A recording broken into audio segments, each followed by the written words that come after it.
உறவுகள் அனைவருக்கும் வணக்கம். சிந்து பைரவை பற்றி என்னங்க சொல்கிறது? நான் என்னன்னு சொல்லுவேன், ஏதுன்னு சொல்லுவேன். இந்த அன்னபூரணியை ஒரு கமெண்ட்டில் படித்தேன். சரியான வில்லி இந்த அன்னபூரணி தான் அப்படின்னு. அது அப்போ எனக்கு புரியலைங்க, இப்போ கரெக்டாக புரியுதுங்க. அட ஆமாங்க, அன்னைக்கு இந்த சிவா எவ்வளவு கெஞ்சினா, உருண்டான் பரண்டான் அழுதான். ஆனால் இந்த என்ன சொல்கிறது பார்த்தீங்கன்னா, வாயில் பண்ட வண்டையாக வருதுங்க இந்த அன்னபூர்ணியை பார்க்க பார்க்க. டே, என் பேச்சுக்கு நீ மதிப்பு கொடுக்குறியா இல்லையா? சிந்து கழுத்துல தாலியை கட்டு கட்டுடா கட்டு. அன்னைக்கு சிந்து பேச்சை நம்பி அவன் கழுத்தை சிவாவை வந்து தாலி கட்ட வச்சில்ல. இன்னைக்கு அதே மாதிரி தாங்க. அன்னைக்கும் சிவா பேச்சை எடுத்துக்கல, இன்னைக்கு சிவா பேச்சை எடுக்கவே விடலை. அவன் வாயில் என்ன கொலக்கட்டை வச்சிருக்கான்னு தெரியல. சிவா இல்லை பெரியம்மான்னு எப்போது ஒரு வார்த்தை முன்னாடியே சொல்லக்கூடாதா? அடிச்சு துரத்துனாங்களே வீட்டை விட்டு. பெரியம்மா அதெல்லாம் வேணாம், ஏன்னா இப்போ தானே அந்த பிள்ளைகிட்ட லவ்வை சொல்லிட்டு வந்திருக்கா. சொல்லாமல் இருந்தால் கூட பரவாயில்ல, சொன்னதுக்கு அப்புறமும் அப்படியே அம்மாஞ்சி மாதிரி என்னங்க 2 வயசு பிள்ளை கூட துள்ளுங்க. ஐயோ அப்படிலாம் பண்ணாதீங்க அப்படின்ட்டு சும்மா பேமே நிற்கிறாங்க. பஞ்சாயத்துலேயும் சொல்கிறாங்க, இந்த பிள்ளை ஆடு அவரப்பந்த போடுது. டேய், எம்மில உண்மையிலே நீ பாசம் வச்சுருந்தீங்கன்னா அன்னைக்கு மாதிரியே இன்னைக்கும் இவ பேச்சை கேட்காத கையெழுத்து போடு அப்படின்னு சொல்லலாமாங்க. இவ என்னங்க மனுஷி? இங்கே சிவா என்ன பண்ணிக்கணும், வாயை மூடுங்க பெரியம்மா அப்படின்னு இருக்கணும். அப்படியே அதிர்ச்சி ஆயிடுவாங்க. ஏன்னா ஏற்கனவே சொல்லிட்டாங்கல்ல, உன் கல்யாணத்தில் நான் தப்பான முடிவெடுத்துட்டேன், நீ என்ன முடிவெடுத்தாலும் சரி அப்படின்னு சொன்ன இந்த கொலக்கட்டை வாய் இப்படி மூஞ்சில சப்ப முண்டில நொக்குன்னு குத்து. நான் ஒன்றும் சொல்லலைங்க. இப்போ என்னடான்னா, என் பேச்சு என் உயிரை நான் விட்டுருவேன். இப்படி என்னடி ஒரு மனுஷனை எவ்வளோ தாண்டே பிளாக்மெயில் பண்ணுவீங்க? அதுக்கு இவர் இடம் கொடுக்குறதுனால நாங்கள் டக்குன்னு முடிவு அப்படியே வாயை திறக்கணுங்க. எவ்வளோ பெரிய கல்லை முழுங்கினாலும் செருக்கிற மாதிரி சிந்து எப்படி ஐயோ கையெழுத்து போடாத டாக்டரே அப்படிங்கிறது என்ன? மாமியாவை தாலி எடுக்க வர்றா, ஆய் கையை வச்சு நான் கடவுளாக இருந்தாலும் கையை அப்படின்னு என்னென்ன பேச்சு பேசுது சிந்து. அதுவே அப்படி பேசல. ஒரு தப்பும் பண்ணாத சிவாட்டே, நீ செஞ்சோட்டு கடந்திக்கிறக்காண்டி இப்படி சேராத இடத்துல இப்படியாட போய் சேருவேன். என்னடா சிவா, வாயை திறந்து பேசேன்.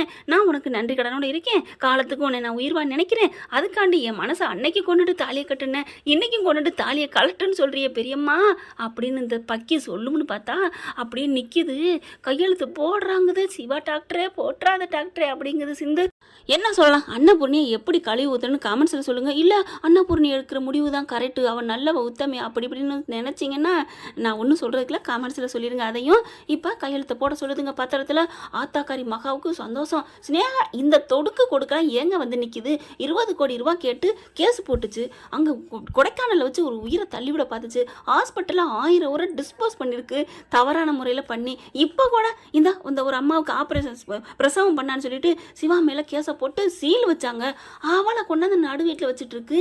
இவ ஒரு தாலி கட்ட சொன்னாலும் அதுக்கு மன்னிப்பும் கேட்டாச்சு. சிவா நீ என்னப்பா முடிவு பண்ணியிருக்கன்னு ஒரு வார்த்தை 1000 தப்பு பண்ணேன் கூட நீ என்ன மாதிரி சொல்ல விரும்புறியான்னு நீதிபதி கேட்பாங்க. அதுதாங்க படித்த நீதிபதிக்கும் இந்த படிக்காதவங்க எவ்வளோ நல்லவங்க இருக்காங்க, புத்தியை யூஸ் பண்ணுவாங்க. ஆனால் இந்த அன்னபூர்ணி என்ன மதையில் நினைக்கிது போல இருக்குங்க. நான் எல்லாத்துக்கும் வாரி வழங்கிக்கிட்டு இருக்கேன் இந்த வீட்டில். இந்த தாட்டு தாங்க இந்த பொம்பளை மனசுக்குள்ள இருக்குது. கையெழுத்து போடுறா அப்படிங்கலாம். எனக்குலாம் உண்மையிலே ப்ரொமோ 2 செகண்ட் தான் பார்த்தோம். சப்புன்னு அப்படி கன்னத்தில் விடணும் போல இருக்குங்க. அந்த மூஞ்சி பணங்கட்ட மூஞ்சி சொல்லுவார் இல்லையா கவுண்டமணி, அந்த மாதிரி தான் தோணுது எனக்கு. செம்ம ஃபுல். ஏன்னா இந்த நாடகம் பார்த்துருந்து இன்னும் இந்த ப்ரொமோ பார்க்குற வரைக்கும் சிந்து எனக்கு கோபமாக தாங்க இருந்துச்சு. சிந்து செஞ்ச செயலால் பிடிக்காம தாங்க இருந்துச்சு. ஆனால் இன்னையிலேருந்து அன்னபூர்ணி மூலம் தான் செம்ம காண்டாகுது. சிந்துவை கூட கொஞ்சம் 2ஆம் தரத்தில் இறக்கி வச்சாச்சு கோவத்தை. அதாவது ரொம்ப கோவம்லாம் இல்லை, ஏன்னா அவங்க பண்ணின நல்லதை நினைக்கணும்ல. அப்போ அதாவது சிவா சொல்லியிருக்காருல, இப்போ ஏற்றுக்கிட்டார் இல்லையா, அப்போ கூட நீ எனக்கு எவ்வளோ நல்லது பண்ணியிருக்க, ஏன்னா அதாவது விரும்பினவனை அடையணுங்கிறக்காண்டி அந்த வந்த விதம் தான் தப்பாக போச்சு. அது வந்து இப்போ புரியுது நமக்கு. ஆனாலும் அன்னபூர்ணி மேலே எனக்கு செம்ம கோவம் வருதுங்க. என்னன்னு காமெண்ட்ஸில் எழுதுங்க. இப்போ முக்கியமான பாயிண்ட்டுக்கு வருவான். இப்போ சிவா கிட்ட டைவர்ஸ் பத்திரத்தில் கையெழுத்து போட சொல்ல அப்படி யோசிக்கிறாரு மனுஷன். என்ன பண்ணுவாருங்கிறீங்க? இந்த மனுஷன் ஒரு வேஸ்ட்டுங்க. தூக்கி கிழிச்சு போட்டு எனக்கு என் பொண்டாட்டி தான் முக்கியம் அப்படின்னு கட்டிப்பிடிப்பாருன்னு நினைக்கிறீங்களா? Never, impossible. இன்னும் என்னென்ன சொல்லணுமோ சொல்லலாங்க. அப்படியே வாங்கி பார்க்க டாக்டரே அப்படிங்கிறாங்க. உன் உயிரை அந்த காருக்குள்ள உடச்சி எடுத்து தூக்கிட்டு வந்தாள் இந்த சிந்து. அந்த நினப்பு கொஞ்சமாதிரி இருக்காடா? உனக்கு சோறு போட்டால் அதுக்கு பக்கத்தில் கொஞ்சம் நரகளையும் எடுத்து வச்ச மாதிரி தான் இப்போ பண்ணிக்கிட்டு இருக்கு உங்கள் பெரியாயி. படிக்க வச்சாதான் இல்லைங்கள. நீ படித்த படிப்புக்கு எங்கேயோ போயிட்டு இலவசத்தில் போய் கவர்மெண்ட்டில் படிச்சதுனால நீ வந்திருப்பதான். டேலண்ட் இருக்கவங்க எங்கே வேணாலும் வருவாங்க, முளைச்சி வருவாங்க. ஆனால் அன்னபூர்ணினால தான் வந்தேன்னு நீ நினா இல்லைங்கள. வாங்கலை, அதுக்காக நன்றி மறந்துட்டு அவங்கள தூக்கி போட்டு மிதிக்க சொல்லலைங்க. ஆனாலும் கையை பேப்பரை வாங்குறாரு. அந்த பிள்ளைய நீ மனசார ஏற்றுக்கிட்டதுக்கப்புறம் நீ பின் வாங்குறதாங்க எனக்கு கோவம் வருது. ஸ்டேஷனில் வச்சு உரின்னு உரிச்ச பாருங்க ஒரு வாட்டி சிந்துவை. அப்போ கூட சிவா மேலே கோவம் இல்லையே, அவள் தப்பாக பண்ணியிருக்கிறா, ஓ மனசுலையும் இடம் இல்லை அப்படிங்கிறனால நம்ம ஏற்றுக்கிட்டோம். இப்போ மனசார மனைவியை ஏற்றுக்கிட்டதுக்கப்புறம் ஏன்னா உயிரை காப்பாற்றிருக்கலாம். அந்த நிமிஷம் அட்டி கண்ணாடி கிளப்பிட்டு தூக்கிட்டு போனது இன்னும் கண்ணிலாங்க இருக்குது. எப்படி சிந்து பண்ண அந்த தாலி கட்டுறப்ப ஏமாத்தினது கண்ணுக்குள்ளே நின்றுக்கிட்டு இருந்துச்சோ அதே மாதிரி இந்த நல்லதும் நினப்பு வருதுங்க கண்ணுக்குள்ளே. அதனால் சிந்துவை கூட ஒதுக்கியாச்சு. இப்போ அன்னபூர்ணியும் ஃபுல் டார்கெட். இப்போ தாத்தா மகாநதியில் இருக்க மாதிரி தான். இப்போ கையெழுத்து போடுடா அப்படின்னு சொல்ல பஞ்சாயத்துக்காரங்களாம் போடு இந்த எடுத்து கொடுக்குறதோட இந்த சினேகா தாங்க. அந்த பேயெல்லாம் யாருங்க இங்கே வர சொன்னா? இப்போ கையெழுத்து போட போகிறாங்க, வாங்கிடுறாங்க. டேய் போடுறா அப்படின்னு மகா அப்படி கையை பிடிச்சி போடு அப்படிங்கல. வேற வழியே இல்லைங்க, கையெழுத்து போட்டுறாரு. அப்படியே சிந்து மயங்கி விழுக போகுது. ஆனாலும் மயங்கி விழுந்தாலும் தாங்கி பிடிக்க ஒரு கை கூட இல்லை. அது இதைத்தான் தேத்த ஆள் இருந்தால் தேம்பி அழுகும் பிள்ளைன்னு சொல்லுவாங்களோ. இப்போ யாருமே இல்லைன்னு தெரிஞ்சோன்னா அந்த பிள்ளையாவே நின்றுக்கிறது. சிந்துவாவே டாக்டரே ஏன் டாக்டரே அப்படின்னு சொல்லிட்டு அழுகுது. என்னை மன்னிச்சிரு சிந்து, நான் ஒன்றும் பண்ண முடியாது, எங்கள் பெரியம்மா தான் எனக்கு எல்லாம். அப்போ பெரியம்மாவே ஒன்றும் நான் சொல்லலடா அப்படின்னு கோவம் வருது. அதுக்கப்புறம் போதுமா, என் பிள்ளை இவளுக்கு ஏமாற்றி பண்ணதுனால டைவர்ஸுக்கு கையெழுத்து போட்டு கொடுத்துட்டா, இவ போட்டாலும் சரி போடாட்டியும் சரி வாடா அப்படின்னு சொல்லி கூப்பிட்டு இழுக்கிறாங்க. பச்சை பிள்ளைய ஸ்கூலுக்கு விட்டுட்டு வர்ற மாதிரி இழுத்துக்கிட்டு வர்றாங்க. அப்படி திரும்பி பார்க்குறாரு. அது எதுக்குடா திரும்பி பார்க்குற, போடா சிவா நீனு தாண்டா இப்போ அன்னபூர்ணிக்கு அடுத்து நிற்கிற. ஆனால் அடுத்து வரும் கதை கண்டிப்பாக சிந்துவை தேடி போகிறாங்க. மகாநதியில் புது லவ் ட்ராக் வர்ற மாதிரி லவ் ட்ராக் வருங்க. ஏன்னா சிவா மனசில் சிந்து தாங்க, வேறு யாரும் வரவே முடியாது. இப்போ அன்னபூர்ணியே நீ இப்போ டைவர்ஸுக்கு ஓகே சொல்லிடலாம், வேறு பொண்ணை பார்த்து கட்டுறா அப்படின்னா நோ. ஏன்னா அவங்க மனசில் சிந்து இடம் பிடிச்சிட்டாங்க. எப்படிங்க வேறு பொண்ணை கட்டிக்குவார்? ஆனால் இப்போ திரும்பி பார்க்க சிந்து பார்க்குறாங்க. டாக்டரே நில்லு டாக்டரே அப்படின்னு முன்னாடி வந்து மறிக்குது. அன்னபூர்ணி சிவாவும் அப்படி அப்படின்னு பார்க்க, ஏய் கையை விட்றி வலியை விட்றி அப்படிங்கல. நீங்கள் போய்க்கங்க அத்தை, நான் தப்பு சொல்லலை, நான் ஒன்றும் சொல்லலை. ஆனால் டாக்டரே நீ இப்போ கையெழுத்து போட்டது என்னை வேணான்னு சொல்லி கையெழுத்து போடலை டாக்டரே. அன்னைக்கு நீ தாலி கட்டையில் கூட என்னை நீ வேணான்னு நினச்சி தான் தாலி கட்டின. ஆனால் இன்னைக்கு வேணான்னு நீ கையெழுத்து போட்டாலும் உன் மனசுக்குள்ளே வேணும்னு தான் நீ நினச்சிக்கிட்டு இருந்திருப்ப டாக்டரே. கரெக்டாக சொல்கிறாளே, என்னால் வாயை திறக்க முடியல, பூட்டு போட்டது மாதிரி இருக்கேனே சிந்து அப்படின்னு சிவா நினைக்கிறாரு. சிந்து பார்க்குறாங்க, இங்கே பாரு டாக்டரே, கையெழுத்து போட்டா என்ன, கோர்ட்டுக்கு போனா என்ன, நீ நானும் பிரிஞ்சிட்டோம்னு சட்டம் இந்த பஞ்சாயத்து எது சொன்னால் என்ன டாக்டரே?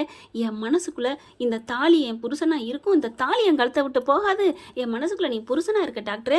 அப்படி இருக்குல்ல, எனக்கு ஏன் டாக்டரே நான் பயப்படணும், எனக்கு இது போதும், நான் இன்னொருத்தனை கல்யாணம் பண்ண வாய்ப்பே இல்லை. அதே மாதிரி நீ என்ன வேணாலும் பண்ணிக்கோ, ஆனால் என்ன மட்டும் இந்த தாலியை எடுத்துடாது டாக்டரே. என் மனசு முழுக்க நீ இருக்க டாக்டரே, அது உனக்கு தெரியும் டாக்டரே. இந்த ஒரு வருஷத்தில் நான் உன் மேலே எவ்வளோ காதல் வச்சிருக்கேன்னு புரிஞ்சிருப்பேன் டாக்டரே அப்படின்னு சொல்லிட்டு, அதனால தான் நீங்கள் கோயிலில் கூட உன்னை நான் புரிஞ்சுக்கிட்டேன் சிந்துன்னு, ஐ லவ் யூ சிந்துன்னு சொன்னேன் டாக்டரே. ஆனால் நீ இப்படி சரி விடு டாக்டரே, பெரியம்மாவுக்கு நீ மதிப்பு கொடுக்குற, பரவாயில்ல அப்படின்னு சொல்லிட்டு சிந்து கிளம்புறாங்க. அப்படியே அன்னபூர்ணிக்கு தூக்கி வாரி போடுது. என்னது ஐ லவ் யூ சொன்னாலாம் அப்படின்ட்டு, டேய் சிவா என்னடா சொல்கிறாவ அப்படிங்கல. அப்படியே குனிஞ்சு நிற்கிறாரு. நீ அப்போ ஐ லவ் யூ சொன்னியா, அப்போ ஏற்றுக்கிட்டியா, அப்போ அந்த வீடியோ காமிச்சது அது அவள் என்னை எப்போ பார்த்தாலும் இப்படித்தான் பெரியம்மா வம்புழுப்பா, அதனால தான் நானும் அவளை வம்புழுக்கிறக்காண்டி சும்மா பொய்யா சொல்லிட்டு வந்துட்டேன். ஆனால் அதுக்கப்புறம் போய் விடுங்க பெரியம்மா, அதனால என்ன இருக்குது அப்படின்னு சொல்லிட்டு போயிடுறாரு. இவங்க அப்படியே அன்னபூர்ணிக்கு ஒரு மாதிரி ஆகுது. அப்போது இவன் அந்த பிள்ளையை விரும்பிட்டானா, லவ் பண்ணிட்டானா, ஐயோ அப்படின்னு நினச்சி பார்க்குறாங்க. இங்கிட்டு பார்த்தா சிந்துவோட அப்பா அம்மாவுக்குலாம் நெஞ்சு வலி வந்துடுது. ஐயோன்னு சொல்லிட்டு போகிறாங்க. பைரவி என்ன சொல்கிறதுன்னு தெரியல, எல்லாம் போயிடறாங்க. சிந்து அம்போன்னு விட்டுட்டு இப்போ சிந்து என்ன பண்ணுறாங்க, அந்த சிட்டு இருக்காங்க இல்லையா, அவங்க சிட்டு இல்லைங்க அந்த பையன், நீ வாக்கா நம்ம வீட்டுக்கு, ஏன்னா ஆப்ரேஷன் பண்ணி கொடுத்துருக்காங்கல்ல, அதனால் அவங்க வீட்டுக்கு கூப்பிட்றாங்க. இல்லைடா அப்படின்னு சொல்ல, அதெல்லாம் முடியாது வாக்கா அப்படின்ட்டு இந்த சுள்ள அறைக்கையில் நீ கவலைப்படாதன்னு கூப்பிட்டு போகிறாங்க. தாப்பில் சினேகா வந்து நிற்கிது. என்ன சிந்து கவுந்தாச்சா, உன் கப்பலை கவுத்துட்டேன்னா, கவுந்தாலும் நான் கட்டு மரமாக மேலே வருவேண்டி, அதில் என் சிவாவை ஏற்றுவேண்டி, என்ன டயலாக்கா, போடி. ஆனால் ஒன்றை பற்றின நினப்பு என் டாக்டர் மனசில் இல்லை, அது போதுண்டி. என்னை பற்றின இருக்கோ இல்லையோ, நான் அங்கே போவேண்டி, அவன் மனசில் இடம் பிடிப்பேண்டி, ஏன்னா மகாத்த என்கிட்ட இருக்காங்கடி. ஆனால் உன் பக்கம் தான் ஒன்றுமே இல்லாத நிற்கதியாக நிற்கிறியடி, நான் என்னடி, சிவாவோட காதல் என்கிட்ட இருக்குது தெரியுமா அப்படி சொல்லிட்டு கிளம்புறாங்க. ஆனால் இங்கே அன்னபூர்ணால இருக்க முடியல. கோயிலுக்கு போகிறாங்க. போயிட்டு அந்த அங்கே இருக்கிறவரை போய் பார்க்குறாங்க. கோயிலில் தர்மகத்தான்னு சொல்லுவாங்களே, என்னங்கம்மா வாங்க, இல்லை நான் இங்கே இன்றைக்கி உங்கள் கேமராவில் பதிவானதை நேற்று பதிவானுச்சு இல்லையா, அதெல்லாம் நான் பார்க்கணும் அப்படிங்கிறாங்க. ஏன் பெரியம்மா அப்படிங்கல, வாங்க நான் பார்க்கணும் அப்படிங்கிறாங்க. பார்க்குறாங்களா, அதே மாதிரி சிவா சொன்ன மாதிரியே வந்து ஐ ஹேட் யூ அப்படின்ட்டு போகிறாரு. அடுத்த 10 நிமிஷத்தில் பார்த்தா மணி அடிச்சுட்டு, சிந்து ஐ லவ் யூ, உன்னை எனக்கு ரொம்ப பிடிச்சிருக்கு சிந்து, எனக்கு எங்கள் பெரியம்மா எனக்கு நல்லதான் பண்ணியிருக்காங்க, நீ என்னை கட்டி வச்சுட்டாங்களே அப்படின்னு நான் ஆரம்பத்தில் கோவமாக இருந்தேன், இப்போ உன்னை எனக்கு ரொம்ப பிடிச்சிருக்கு சிந்து, என் உயிரில் வரைக்கும் நீ தான் என் பொண்டாட்டி அப்படின்னு கட்டிக்கிறாங்க. ஐயோ தப்பு பண்ணிட்டோமே, அன்னைக்கே சிவாவுக்கு நம்ம எதிராக நடந்தோம், இன்றைக்கும் நம்ம சிவாவுக்கு எதிராக நடந்துட்டோமே அப்படின்னு சொல்லிட்டு ரொம்ப சோகத்தோடு வராங்க. வந்துட்டு மகா பார்க்குது, அக்கா நம்ம சிவாவுக்கு சினேகா பார்த்து பொண்ணு பார்த்து கல்யாணம் பண்ணி கட்டி முடிப்போமா, பொண்ணை பார்த்து கட்டி முடிப்போம் தான் அப்படின்னு சொல்ல, ஐயோ சந்தோஷமாக இருக்குது, அப்படியாக்கா எங்கேக்கா போவோம், எங்கே போகிறதா, அதெல்லாம் தெரியும் வாங்க அப்படின்னு சொல்ல, எங்கேக்கா, அட வா, சிவா வா, பெரியம்மா இல்லை பெரியம்மா எனக்கு வேணாம் கல்யாணம்னா, அதெல்லாம் முடியாது, பெரியம்மா பேசுனா கேட்பியா கேட்க மாட்டியா, கேட்பேன் பெரியம்மா, ஆனால் இன்னொரு கல்யாணங்கிறது எனக்கு வேணவே வேணாம் அப்படிங்கிறாரு. சரி பொண்ணு வீட்டுக்கு வந்துட்டு மட்டும் வா, பொண்ணை பார்த்தா அவனுக்கு ரொம்ப பிடிக்கும், என்ன பெரியம்மா சரி அட வாடா அப்படின்னு சொல்லி கூப்பிட்டு போகிறாங்க. அங்கே பார்த்தா அண்ணன் கூப்பிட்றாரு, வாமா வாமா பைரவியெல்லாம் வாங்கத்த, ஏன்னா பைரவி ரொம்ப கஷ்டமாக இருக்குன்னு அம்மா வீட்டுக்கே போயிடுறாங்க இல்லையா, என்னத்தை அப்படி வந்திருக்கீங்க, எங்கே என் மருமவ சிந்து எங்கே, என் மருமவ எங்கே அப்படின்னு கூப்பிட்றாங்க. பைரவி வந்துட்டு இங்கே தான் நிற்கிறா அப்படின்னு பைரவி காமிக்க, நான் என் சிந்துவை சொன்னேன், என் சின்ன மருமகளை கேட்டேன், அப்படிங்கல சிந்து வரவே இல்லையே, எங்கே போனா அப்படின்னு கத்துறாங்க. தெரியல இங்கே வரல, நான் அவளை வேணான்ட்டேன், என்னன்னு இப்படி தான் வேணான்னு சொல்லுவியா, இல்லைம்மா உனக்கு பிடிக்காதவன் எனக்கு எப்படி பிடிக்கும், ஐயோ என் பையனுக்கு பிடிச்சிருக்கே அப்படிங்கிற சிவா பார்க்குறாரு. பெரியம்மா ஆமாடா, ஏன்டா நீ முன்னாடியே சொல்லலை, நான் உன்னை திட்டுனா நீ சொல்லாமல் இருந்திருக்கியா, சிந்து உன் மனசு முழுக்க வச்சிருக்கேன்னு ஏன்டா சொல்லலை, பெரியம்மா இங்கே பாரு அப்படின்னு வீடியோ காமிக்கிறாங்க. நான் கோயிலில் போய் எல்லாம் எடுத்துகிட்டு வந்துட்டேன்டா, நீ நல்ல வேலை கடைசியாக ஒன்று சொன்னியே ஹிண்டு கொடுத்தியே அப்படின்னு பார்க்குறாங்க. அதுக்கப்புறம் தங்கச்சி அப்படிங்கிறாங்க, ஆமாண்ணே இனிமேல் சிந்து தான் என் மருமக, எப்போ என் பிள்ளைக்கு பிடிச்சிருச்சோ அப்புறம் எனக்கு என்ன அப்படின்னு சொல்லிட்டு இருக்கல, அப்படி அங்கேருந்து வராங்க. ஐயா அப்படின்ட்டு வராங்க, என்ன உங்கள் பொண்ணு சுல்லா வீட்டில் இருக்காங்க அப்படின்னு சொல்ல, அப்பாடா நல்ல வேலை அப்படின்னு பயந்துட்டு எல்லாம் கிளம்பி ஓடுறாங்க. எல்லாரையும் பார்த்தோன்னு அப்படியே தூக்கி வாரி போடுது சிந்துவுக்கு. அத்தை அப்படின்னு ஓடி வந்து காலில் விழுகிறாங்க. அப்படியே தூக்கி வாரி அணைச்சிக்கிறாங்க. என் பிள்ளைக்கு ஏற்ற ஜோடி நீந்தான் அப்படிங்கிறாங்க. அத்தை என்னத்தை, ஆமாம் என் பிள்ளை உன்னைத்தான் விரும்புகிறான்னு ஏன்டி சொல்லலை, அதான் நான் சொன்னேனே அத்தை, சரி பரவாயில்ல கிளம்புங்க, இல்லை மகா இருந்துட்டு அங்கே நில்லுங்க அப்படின்னு வீட்டுக்குள்ள வரக்கூடாது அப்படிங்குது. என்ன மகா, வரவே கூடாது, இவ எப்படி வர முடியும், நான் முறைப்படி பேசி முடிச்சு நிச்சயம் பண்ணி கல்யாணம் பண்ணி நான் கூட்டு வர போகிறேன், என்ன நினச்சிட்டு இருக்க, நான் சொன்னதான் என்ன சிவா உனக்கு எப்படி, எனக்கு பெரியம்மா சொன்னதான் அப்படின்னு சிவா சொல்கிறாங்க. இதெல்லாம் நடக்கும், கண்டிப்பாக கூடிய விரைவில் நடக்கும் ஃப்ரெண்ட்ஸ், பார்க்கலாம். தேங்க்யூ. இந்த வீடியோ உங்களுக்கு பிடிச்சிருந்தா தயவு செய்து லைக் பண்ணுங்க. இன்னும் அப்டேட்ஸ்க்காக சேனலை சப்ஸ்கிரைப் பண்ண மறக்காதீங்க. நம்ம கிட்ட இருக்க எல்லா சேனல்ஸோட லேட்டஸ்ட் வீடியோ அப்டேட்ஸ்க்காக மேல ரைட் சைடுல காட்டுற லிங்கை கிளிக் பண்ணி வாட்ஸ்அப் குரூப்ல ஜாயின் பண்ணுங்க. உங்களிடம் விடைபெறுவது நான் உங்கள் மெஹர்.